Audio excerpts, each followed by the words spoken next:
kami menyembah Tuhan. Kami meninggikan nama Tuhan. Kami memuliakan nama Yesus, Raja di atas segala raja.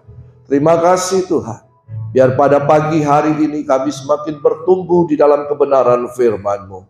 Berfirmanlah, celikan mata rohani kami, bukakan telinga rohani kami. Hati pikiran kami taklukkan di bawah kuasa otoritas firman-Mu. Mari Roh Kudus, bekerjalah di tempat ini. Jamah setiap kami. Kebenaran firman-Mu memerdekakan kami. Terima kasih Tuhan, pengurapan-Mu ada di tempat ini. Dalam nama Tuhan Yesus. Yang percaya katakan, amin. Shalom. Silakan duduk Bapak Ibu. Katanya perayaan tahun baru itu berakhir tanggal 31 Januari. Jadi saya masih bisa memberikan selamat tahun baru untuk kita semua. Amin. Haleluya. Ya, tak terasa ya kita sudah setahun lebih tidak bertemu. Karena baru beberapa bulan ya. Oke. Nah, kalau kita melihat situasi sekarang ini, para ahli ekonomi yang memprediksi bahwa tahun ini adalah tahun yang sukar. Ya kan? Krisis akan melanda setiap negara di muka bumi ini. Bahkan IMF juga meramalkan bahwa sepertiga ekonomi global akan mengalami resesi. Nggak apa-apa Bapak Ibu, jangan terpengaruh dengan itu, karena memang kita dulunya begitu juga.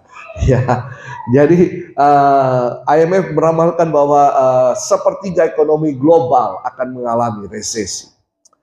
Bukan hanya itu, Bapak Presiden kita Jokowi juga mengungkapkan bahwa dia berharap bahwa Indonesia tidak akan terkena imbas resesi global. Amin.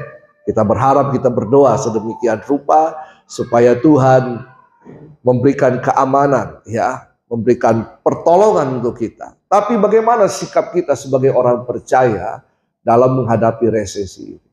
Oleh karena itu pada pagi hari ini saya ingin mengemukakan sebuah tema atau judul, yaitu bertumbuh menjadi dewasa rohani. Ya, kenapa? Nanti kita akan lihat. Coba kita lihat Efesus 4 ayat 11 sampai yang ke-15. Efesus 4 ayat 11 dan 15. Kita sampai 15 kita baca bersama-sama. Ya, kalau di LCD sudah ada, kalau enggak Bapak Ibu bawa Alkitab, bawa HP, buka Alkitabnya, jangan buka WhatsApp-nya atau IG-nya dan lain-lain ya. Khusus hari ini, pagi ini kita buka Alkitab. Oke, sudah dapat? Sudah dapat? Di HP ada? Ayo kita baca ya. Bukalah HP-mu. Ya, di situ ada Alkitab. Oke, saya akan bacakan bagi kita semua. Efesus 4 ayat 11 sampai yang ke-15.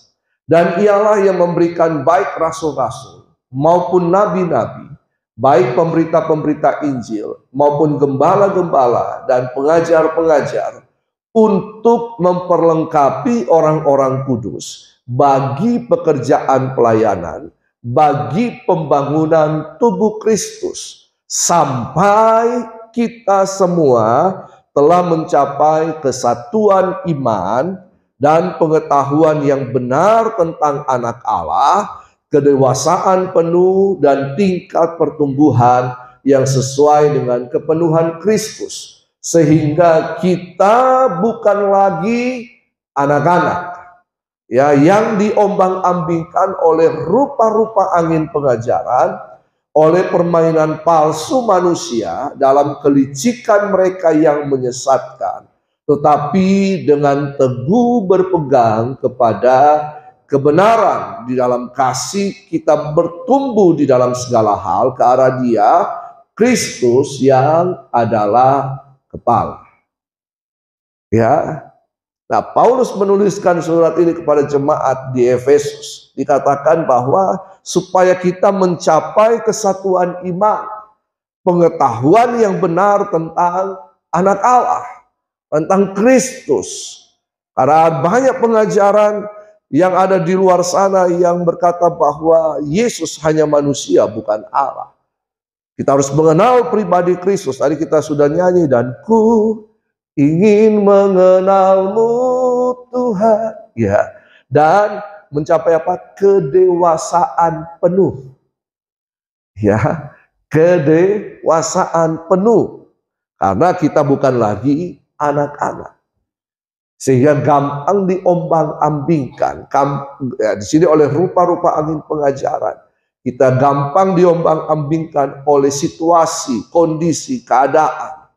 Ya, nah, jadi Tuhan ingin agar setiap orang percaya mengalami kedewasaan penuh.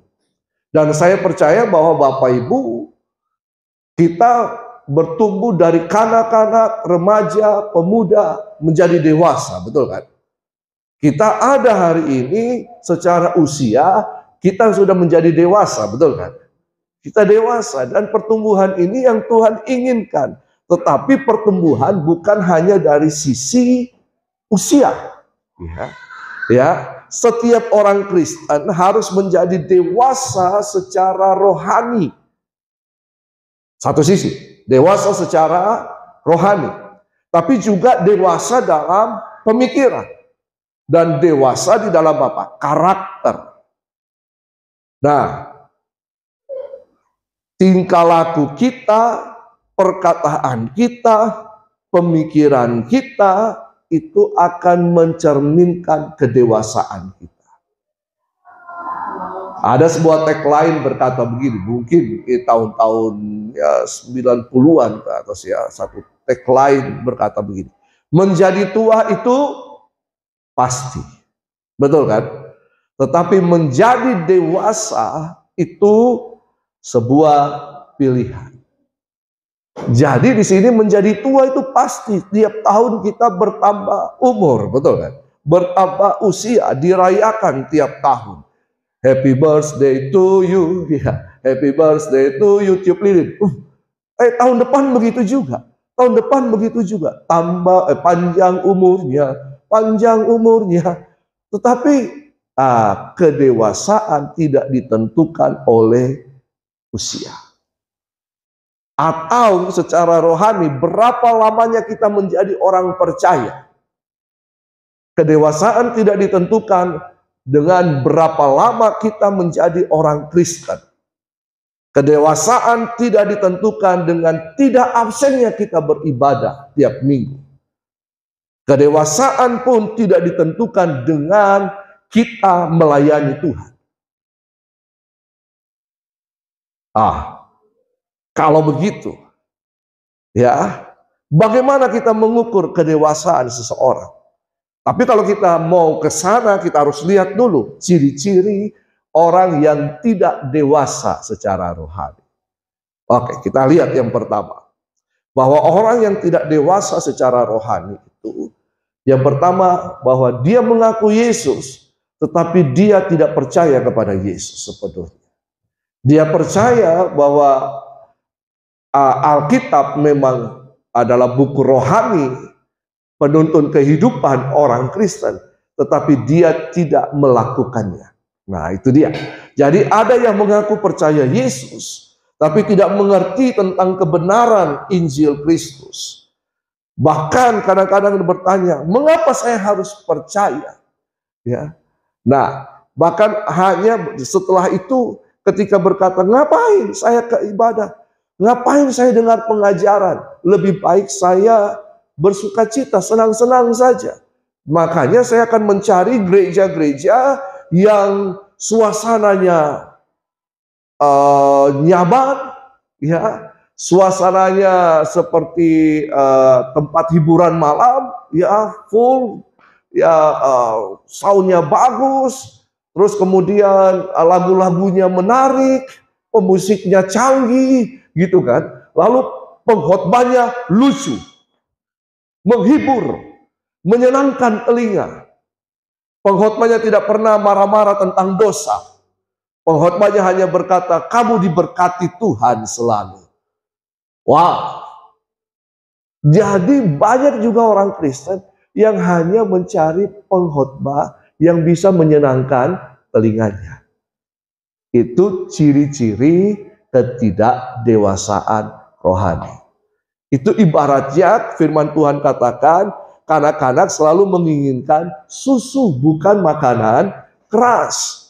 Nah, yang kedua, dia meragukan firman Tuhan. Nah, keraguan akan firman Tuhan ini muncul karena kita memusatkan perhatian kita kepada keadaan, bahkan kepada kehidupan kita sendiri. Kita hanya melihat fakta yang nyata yang ada di depan kita, bukan iman. Betul kan? Kita hanya melihat keadaan.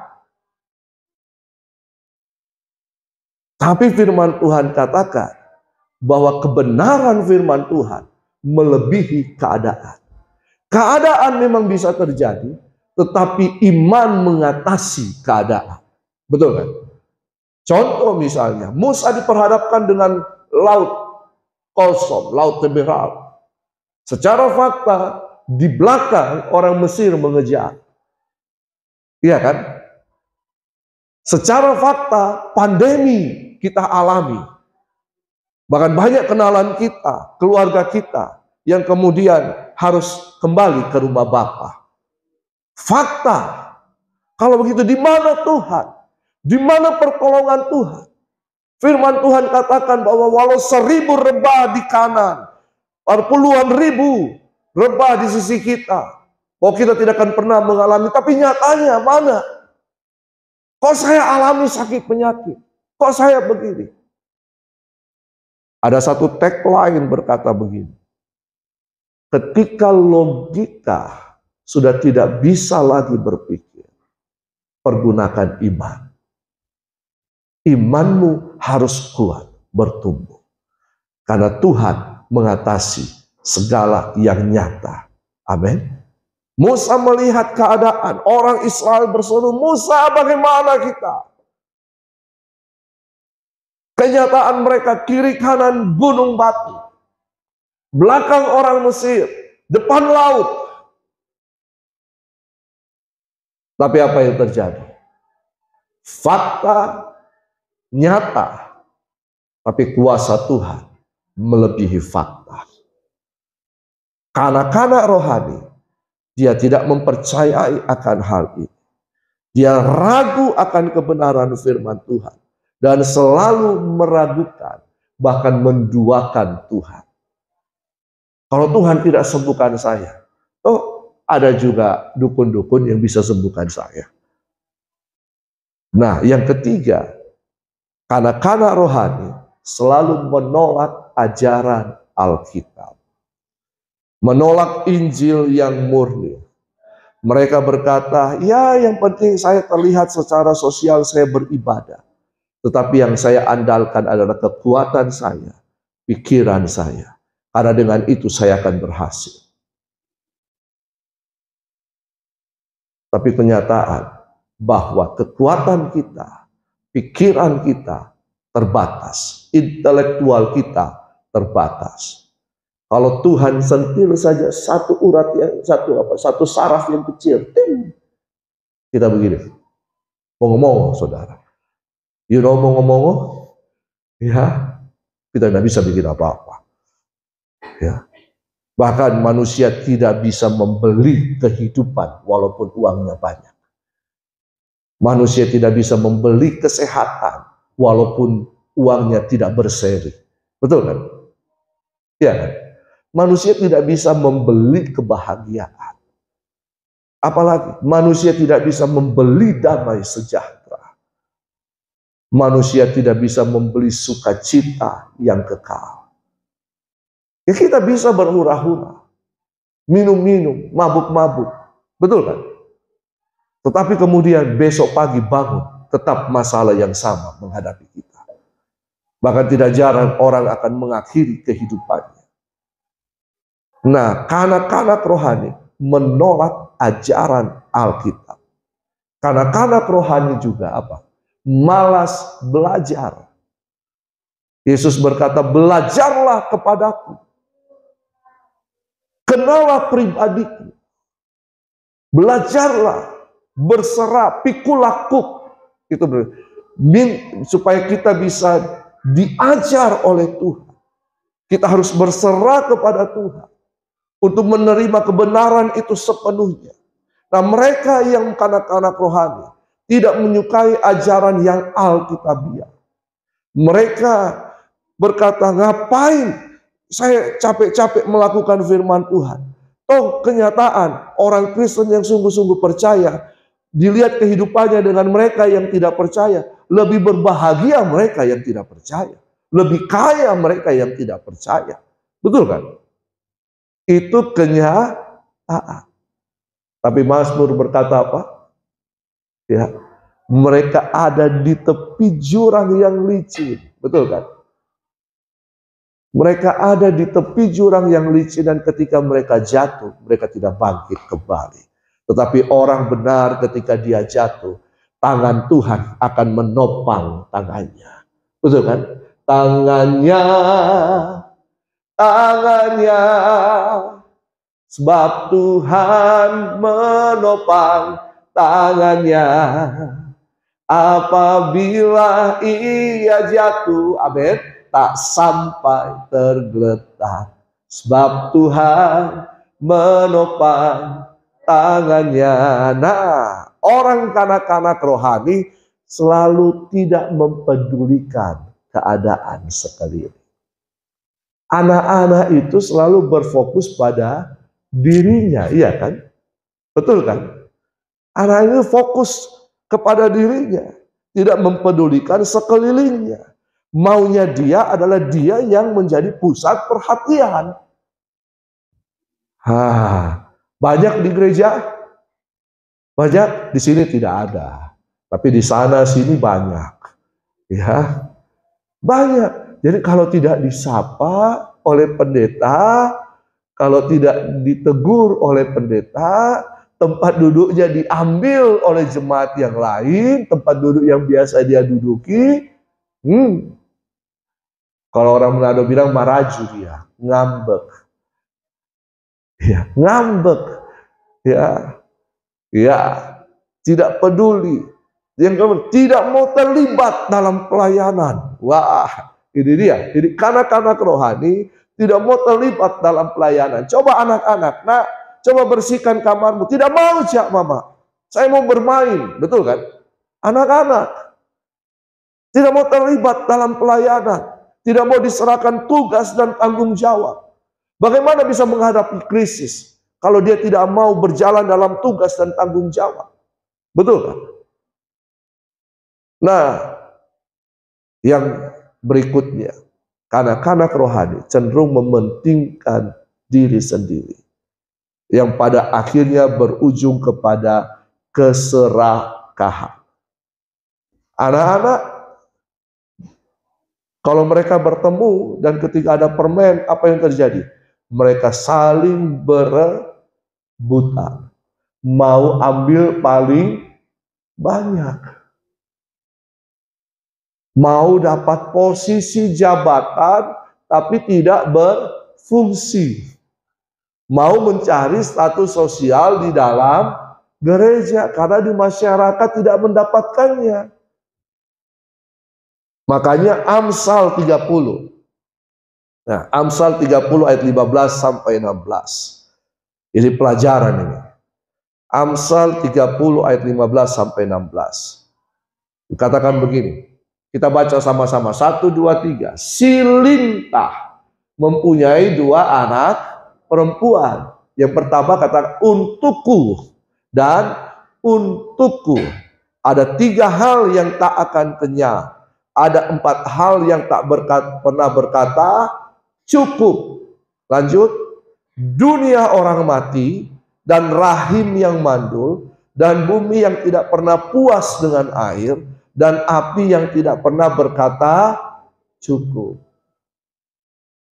Jadi kanak-kanak rohani itu selalu berkata, untukku, apa yang akan saya dapatkan? Keuntungan apa kalau saya melayani? Iya kan? Untukku. Dan tidak pernah puas, tidak pernah merasa cukup. Padahal firman Tuhan katakan, ucapkanlah syukur dalam segala perkara. Bersyukur, kita harus mencukupi diri kita dengan apa adanya. Nah, karena tidak merasa cukup, maka, nah ini dia, ujung-ujungnya keserakahan. Mau semua yang terlihat baik oleh mata yang indah, padahal keadaan ekonomi tidak memungkinkan. Tapi kan ada kredit. Ibu-ibu, kalau lihat sepatu yang bagus, warnanya misalnya hijau, cantik, di mall tertarik tidak?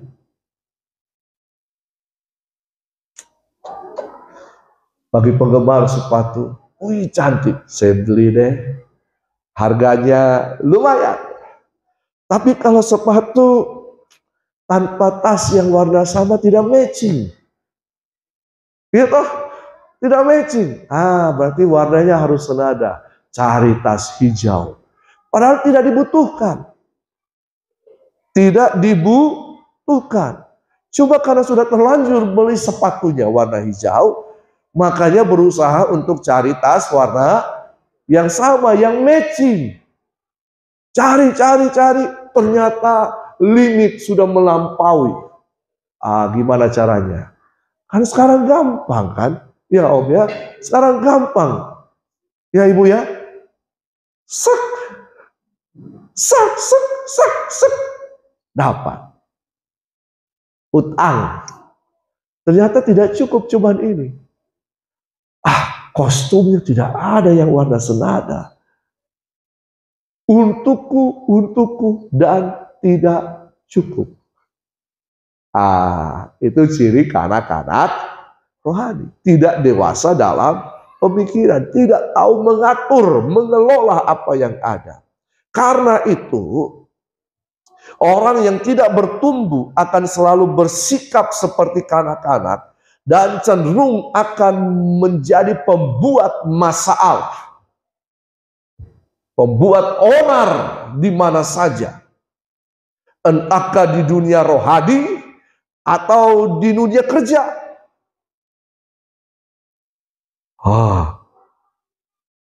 Nah, orang yang tidak bertumbuh secara rohani, kalau dia ada di dalam gereja, maka dia memiliki kecenderungan untuk menjadi ahli Taurat dan orang Farisi.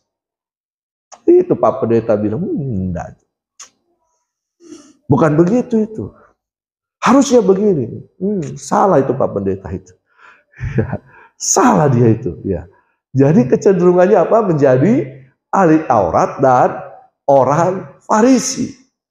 Ya, karena itu Tuhan mau agar setiap kita orang percaya bertumbuh menjadi dewasa rohani, bertumbuh ke arah Kristus dan mengalami keserupaan dengan Dia. Karena Efesus 2 ayat 10 mengatakan, kita ini diciptakan dalam Kristus. Nah, Kejadian 1 ayat 26 bahwa Tuhan menciptakan kita menurut gambar dan rupanya. Roma 8 berkata ayat yang ke-29 bahwa kita harus menjadi serupa seperti anak sulungnya. Siapa? Kristus. Jadi kita harus mengalami proses pertumbuhan rohani untuk menjadi mau sepertimu Yesus. Siapa di sini mau seperti Yesus? Disempurnakan selalu. Kalau disempurnakan berarti ada hal-hal yang harus dipotong dalam kehidupan kita. Kanak-kanak itu, sikap kanak-kanak itu harus kita tinggalkan untuk kemudian bertumbuh. Dan saya percaya bahwa Bapak Ibu tidak mau selamanya menjadi kanak-kanak kan? Menjadi anak-anak, betul kan? Bahkan anak-anak pun sekarang mulai pacaran-pacaran, cinta monyet. Iya kan? Nah, kita dan Tuhan mau kita harus bertumbuh. Nah, ciri-ciri orang percaya yang sedang mengalami atau sedang berproses untuk bertumbuh secara rohani. Yang pertama, dia mau diperlengkapi atau dia mau diajar atau dilatih dalam kebenaran dan mengerjakan kebenaran.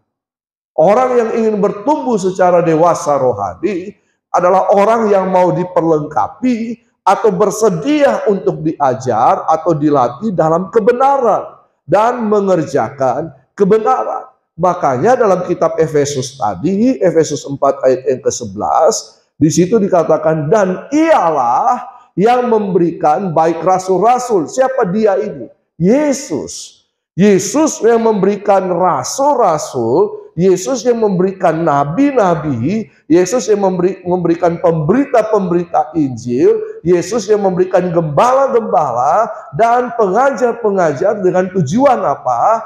Untuk memperlengkapi orang-orang kudus. Bagi apa? Bagi pekerjaan pelayanan dan pembangunan tubuh Kristus. Dan hanya orang-orang yang mau untuk menjadi dewasa, yang terbuka untuk ini, maka dia yang akan diperlengkapi. Sehingga ya orang yang dewasa rohani itu akan selalu bersedia dilatih, kemudian berlatih secara mandiri, supaya apa? Menjadi terlatih dan menjadi pelatih. Iya kan? Betul kan?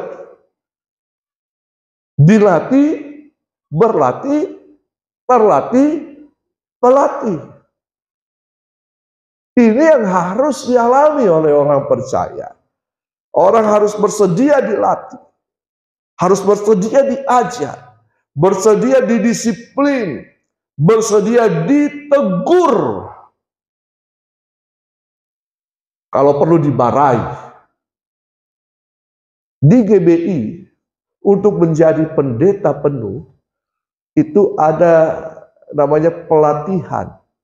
Di situ dilatih seperti tentara. Yang latih anak-anak muda.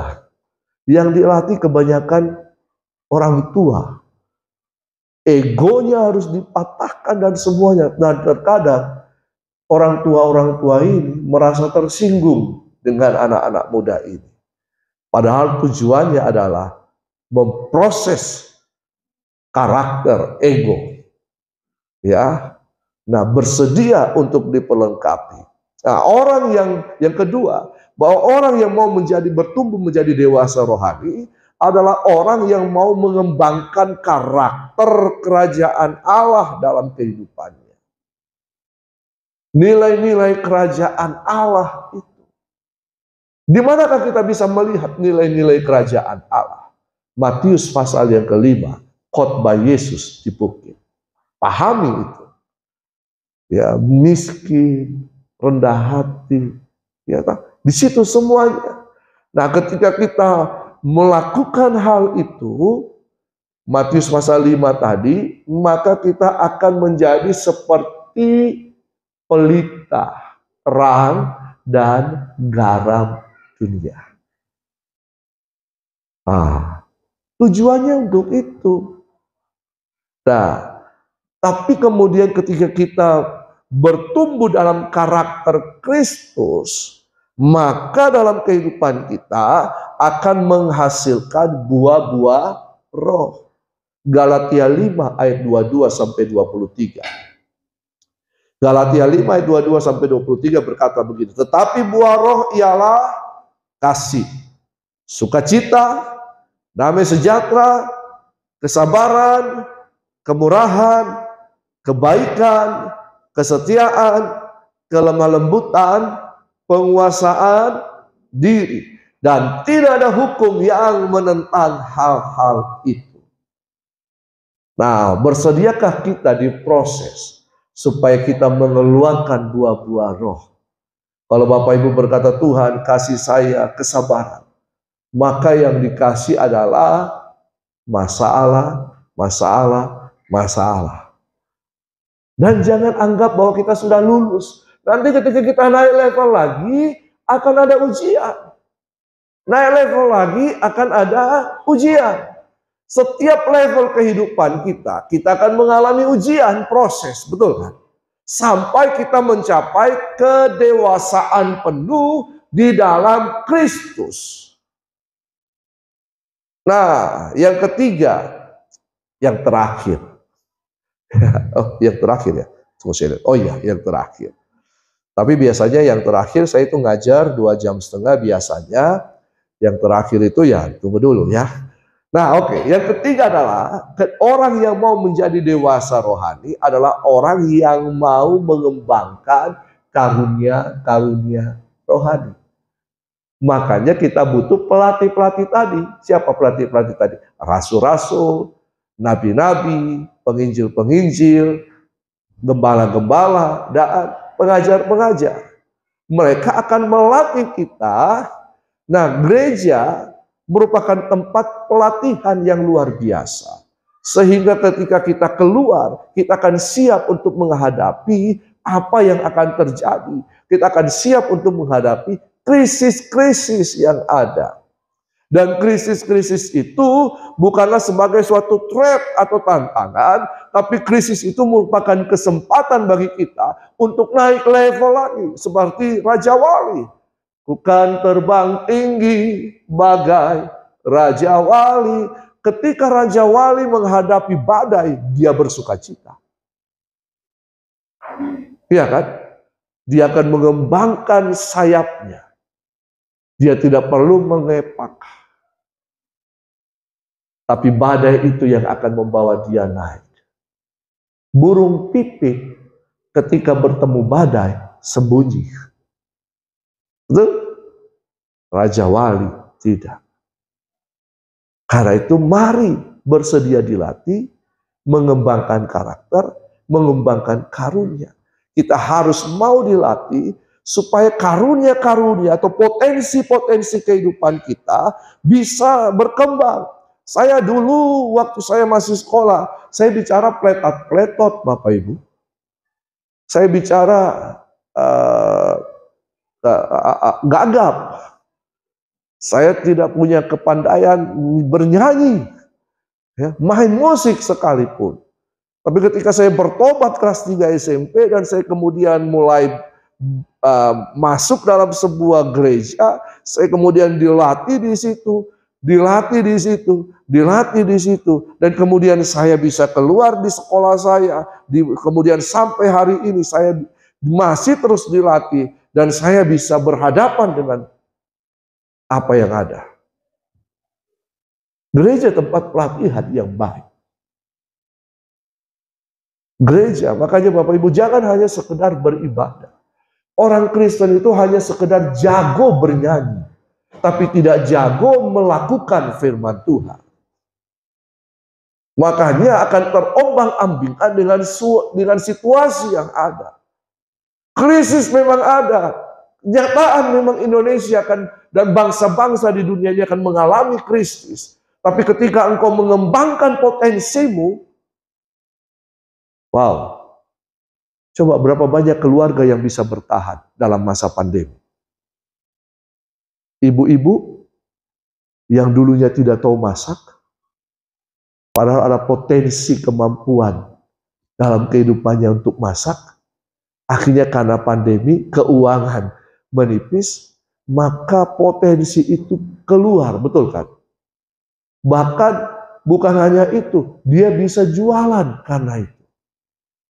Dan justru di masa pandemi banyak tercipta ibu-ibu pengusaha makanan. Betul tidak? Betul tidak? Betul kan? Puji Tuhan karena krisis. Tapi kalau orang yang tidak mau bertumbuh, berkembang, ketika mengenai krisis, oh Tuhan, masalah di sini. Oh Tuhan, tak kuat aku Tuhan. Oh Tuhan, oh Tuhan, oh Tuhan. Kapan bisa kuat? Betul kan? Sembunyi krisis. Ini Tuhan, gara-gara Tuhan tidak berkati saya. Tuhan lagi yang disalahkan.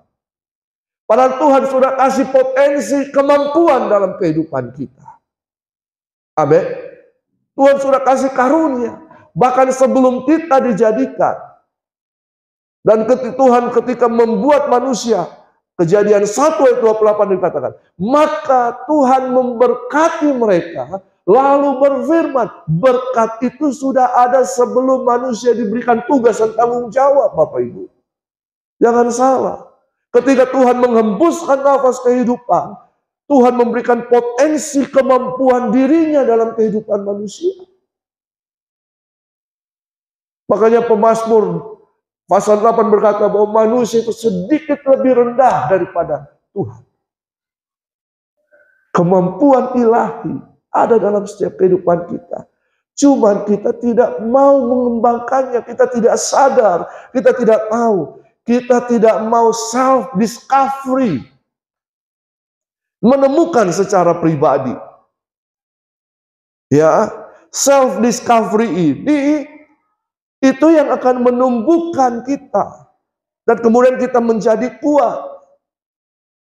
Tetapi kemudian self-discovery ini, penemuan diri kita untuk mengenal Tuhan, kita menemukan Tuhan dalam kehidupan kita, kita belajar untuk mengenal Dia dan menemukan Dia. Makanya firman Tuhan katakan, carilah, mintalah, ketuklah. Ini self-discovery Bapak Ibu. Kita yang harus mencari, bukan orang lain yang harus carikan untuk kita. Betul kan? Kita yang harus mencari untuk sendiri, untuk mengembangkan potensi-potensi ini.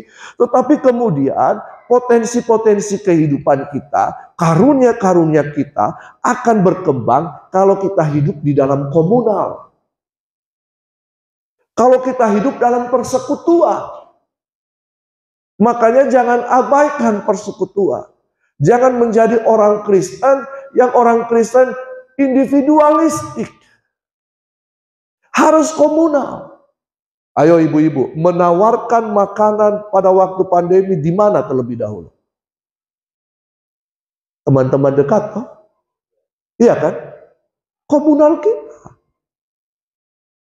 Makanya kita jadi orang Kristen harus ada di dalam komunal, kehidupan komunal. Kehidupan persekutuan bersama. Jadi di situ kita akan, memang firman Tuhan katakan dalam Amsal bahwa besi menajamkan besi, manusia menajamkan sesama. Dan itu akan terjadi dalam kehidupan komunal. Bukan berarti perselisihan saja Bapak Ibu. Tapi besi menajamkan besi atau manusia menajamkan sesamanya itu berarti manusia belajar terhadap manusia yang lain. Amin. Jadi jangan tinggalkan kehidupan berkomunitas. Jangan keluar dari situ. Karena disitulah tempat kita dilatih, diajar, dididik. Kita bisa mengembangkan kemampuan-kemampuan kita. Self-discovery ini penting sekali, tetapi kemudian kita harus melakukannya dalam kehidupan berkomunal. Sehingga kita akan bertumbuh bersama-sama sampai kita semua telah mencapai kesatuan iman dan pengetahuan yang benar di dalam Kristus. Benar tentang anak Allah, kita akan mengalami kedewasaan penuh dan kemudian kita akan meningkat tingkat pertumbuhan. Coba kita lihat tadi Efesus 4 di situ. Ini tujuannya. Ada rasul, nabi-nabi sampai pengajar melatih kita untuk mengembangkan karunia-karunia dalam kehidupan komunal, melayani dan membangun tubuh Kristus. Nah, selanjutnya lanjut. Untuk apa? Memperlengkapi terus. Ayat berikutnya baca sama-sama. 1, 2, 3.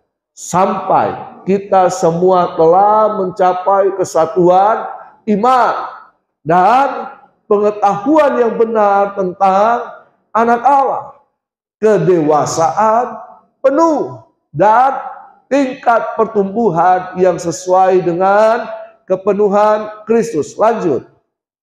Sehingga kita bukan lagi anak-anak. Sekali lagi katakan. Sehingga kita bukan lagi anak-anak yang diombang-ambingkan oleh rupa-rupa angin pengajaran. Oleh apa? Permainan palsu manusia dalam kelicikan mereka yang menyesatkan. Satu lagi. Tetapi dengan teguh berpegang kepada kebenaran. Di dalam kasih kita bertumbuh di dalam segala hal ke arah Dia. Siapa? Kristus yang adalah kepala. Selamat mengalami proses pertumbuhan. Dan saya percaya jemaat di tempat ini akan bertumbuh dalam proses menuju kepada kedewasaan rohani. Tuhan Yesus memberkati.